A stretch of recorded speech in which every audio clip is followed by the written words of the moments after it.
ঠিক হলো আগামীকাল সকালে আমার ছোট চাচার সাথে আমার মায়ের বিয়ে হবে। বিকেলে বিয়ের বাজার করে সব উঠানে রাখা হয়, আর বিয়ের বাজারটা সবাই অনেক উৎসাহ করে দেখতে আসে। মা কেবল ছলো ছলো চোখে সবকিছু তাকাইয়া দেখেন।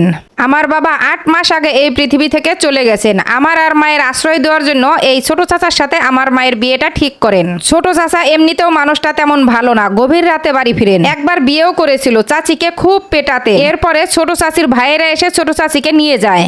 এরপরে আমার চাচাকে বিয়ে দেওয়ার অনেক চেষ্টা করেছিল, কিন্তু কেউ মেয়ে দিতে রাজি হয় না। ছোট চাচার সাথে আমার মায়ের বিয়েটা আমার দাদি ঠিক করেন। মা কিছুই বলতে পারেননি। তার ভাইরাও এই বিয়েতে রাজি।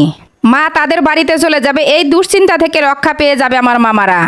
তাদের জন্য সুবিধা হলো, কিন্তু আমার মায়ের কথা কেউ ভাবেনি। বাড়ি ভর্তি মানুষ, আমার ফুপুরাও এসেছে, 2টো ছাগলও কিনা হয়েছে। গ্রামের মহিলারা মাকে অশ্লীল ইঙ্গিত দিয়ে কথা বলতেছে। আমার মা এক কোনায় বসে আছে। মধ্যরাতে বাড়ি একদম নীরব হয়ে, তখন মা আমাকে ঘুম থেকে ডেকে তুলে ফিসফিস করে বলে, চলো আমরা চলে যাব। কোনো কথা বলবে না। আমার পরনে একটা হাফ প্যান্ট, সেটাও মায়ের পেটিকোটের বাড়তি কাপড় দিয়ে বানিয়ে দেওয়া হয়। আমাদের ঘরের সাথেই দরজা ছিল, দরজাটা খুলে পিছনের বাগানে চলে যায়। বাড়ির সামনে দিয়ে যাওয়া যাবে না। বাড়ির সামনে কিছু পুরুষ মানুষ বসে আছে। এরপর আমরা নদীর ধারে চলে আসি। ওখানে একজন জেলেকে দেখা যায়। জেলেটাকে মা অনেক আকুতি মিনতি করে আমরা নদী পার হয়ে যাই। এরপর আমরা শহরে চলে আসি। মা স্কুলে কাজ করেন, স্যারদের জন্য খাবার নিয়ে আসেন। মা একসময় ওই স্কুলের স্যারদের কাছে বলে আমাকে ওই স্কুলে ভর্তি করিয়ে দেয়।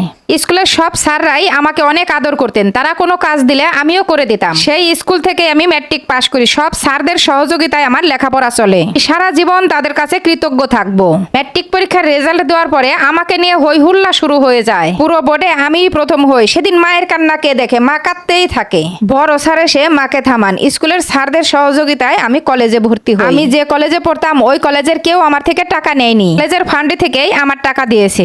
কলেজেও আমার রেজাল্ট অনেক ভালো হয়। আমি চেয়েছিলাম আর লেখাপড়া করব না, এর কষ্ট আর দেখতে ইচ্ছে করে না, কোনো একটা কাজ শুরু করে দেব। কিন্তু মা চায় আমি আরো লেখাপড়া করি, আমাকে সে বড় অফিসার বানাবেন। আমার মা অফিসার বলতে পারতো না, বলতো তুই অফিসার হবি। মায়ের এই শব্দটা ভুল হলো, তার অনুভূতি কিন্তু ভুল ছিল না। এরপরে আমি বিশ্ববিদ্যালয়ে ভর্তি হই। মায়ের সাথে যোগাযোগ হতো শুধু চিঠিতে।